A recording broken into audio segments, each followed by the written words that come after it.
All right, so I've got a pretty interesting story for you folks here, which is that looks like Joe Biden is having task forces on policy positions for his campaign. I guess this was some exchange that he had done with Bernie Sanders, I guess, in exchange for the endorsement.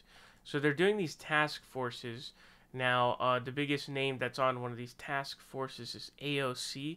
That's Alexandria Ocasio-Cortez. She is on the climate change task force panel. So the task force is like 3-3 and then like 1-1. So three people who are siding with Joe Biden, three people who side with Bernie Sanders, and one chair who sides with both, who sides like with either. So one of them is Biden, one of them is a Bernie chair, pretty much. So that's kind of how this works.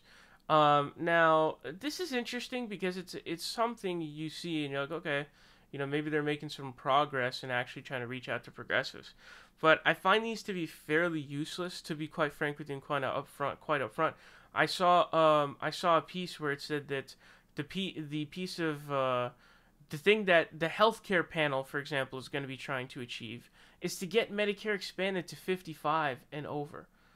That's not a serious thing to me. It's really not. I mean, that's not a real thing to me. I mean, it'd be great to get people between the ages of 55 and 65 on Medicare, but really that doesn't really help anything, especially when you're adding more people who use the insurance or um, majority of the time they use it more than they're putting into it.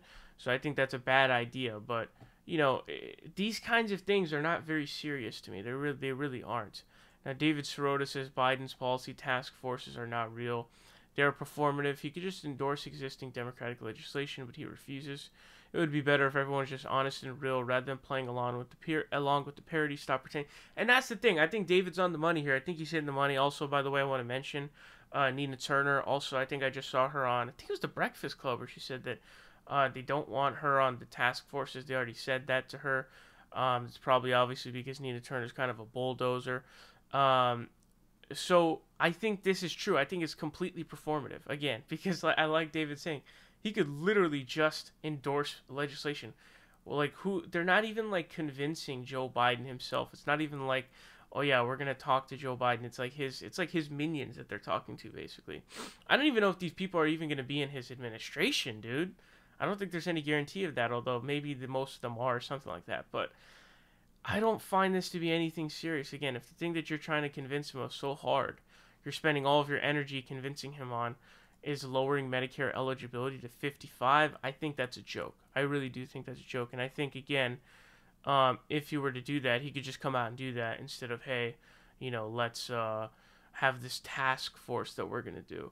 So the health task force has like Dr. Abdul Sayed and the the other panels. The economic one has Stephanie Kelton on it. These are just some of the main names. So, yeah, those are the panels. I think that they're pretty much a joke, to be honest with you. I don't see them as anything serious. And I think that they're probably not actually going to do anything. But let me know your thoughts on this down below.